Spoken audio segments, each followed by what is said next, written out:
Hey guys, welcome back to another tutorial of Tech Quest. In this video, I'll be showing you the steps on how to log in into HBO Max. So I'm going to be showing you step-by-step procedure. Make sure to watch this video till the end.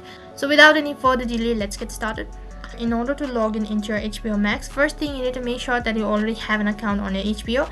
Only then you'll be able to log in into your account. So without any further delay, let's get started. And also make sure that you've already installed the application from your device's Play Store. And after you install the application, tap on open, and then you'll be directed to sign up or sign in interface. Since you have already created an account, so you do not need to click on sign up. Instead of sign up, you need to click on sign in. And as you click on sign in, you'll be directed to the sign in page. Right on this page, you'll have two different ways to sign in into your HBO Max.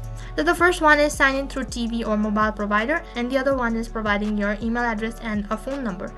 So don't get confused with this interface. What you need to do is you need to select the method in which way the creator has created their account. If they've signed up through their TV or mobile provider, then you need to click on the option.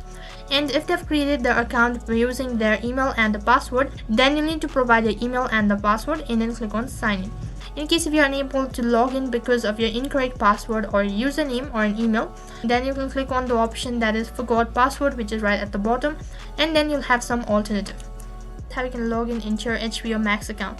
That was all for this video. I hope the video was helpful. Make sure to like, share and subscribe to our channel. Thank you for watching.